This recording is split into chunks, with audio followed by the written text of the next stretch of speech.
কে বলছে অনুমতি মিলে নাই? এটাকে আমরা কি আন্দামান দ্বীপ থেকে আসছি?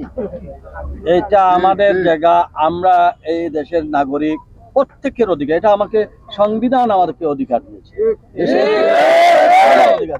আজকে নিত্য প্রয়োজনীয় জিনিসের দাম নাগালের বাহিরে চলে গেছে।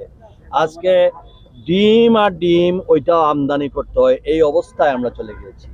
আমাদের প্রত্যেকটা জিনিসের দাম সাধারণ মানুষের ক্রয় ক্ষমতার বাইরে। এখন চিকিৎসা ক্ষেত্রে গিয়েও যে দেশের স্যালাইন দিতে পারতেছে না, একটা রোগী ডায়রিয়া হইলেও তার স্যালাইনের সেই স্যালাইনটাও এখন এই সরকার দিতে ব্যর্থ হয়েছে।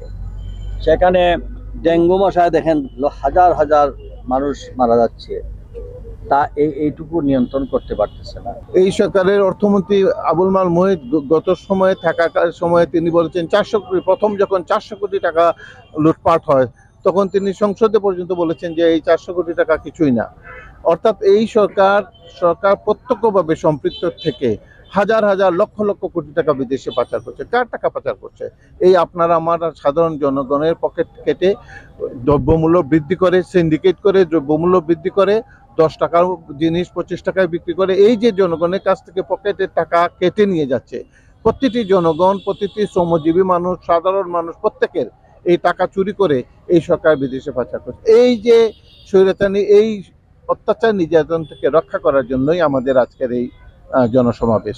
পুরো আপনারা দেখেছেন, পুরো বাংলাদেশে লক্ষ লক্ষ মানুষ এখন জনসমাবেশে সম্পৃক্ত হচ্ছে, জনগণ মাঠে নেমে এসেছে। এই সরকারের পতন না হওয়া পর্যন্ত এই ধারা অব্যাহত থাকবে। এই সরকারের পতন না হওয়া পর্যন্ত আমাদের আন্দোলন সংগ্রাম চলবে। ধন্যবাদ। আজকে বিএনপি একটি বিশাল শক্তি হিসাবে রূপ নিয়েছে।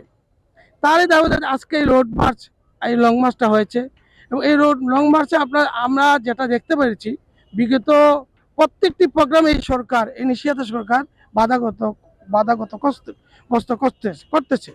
এবং এই বাধাগ্রস্তের ধারাবাহিকতায় আমরা কিন্তু তৃণমূল আরও শক্তিশালী হচ্ছি।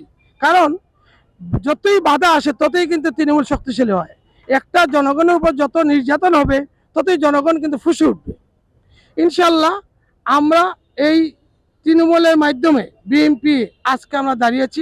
আগামী দিনের জনগণের ভোট প্রয়োগটা যেন আমরা পাই, ভোটার অধিকার যেন আমরা পাই, সেই আলোকে আমরা আছি। এবং এই যে যত বাধা হচ্ছে, যেমন আপনার আজকে রোড মার্চ আমরা দেখতে পাচ্ছি যে বাউন্ডারি এই মুহূর্তে আছেন। আমরা জানি আমাদের অনেক বিভিন্ন পর্যায়ে ডিস্টার্ব হচ্ছে, কিন্তু আমরা এই শত বাধার পরেও আমরা এই সিলেটে একটি বিশাল গণসমাবেশ করবে, যার একমাত্র নেতৃত্ব দিচ্ছেন আগামী দিন রাষ্ট্রনায়ক তারেক রহমান সাহেব।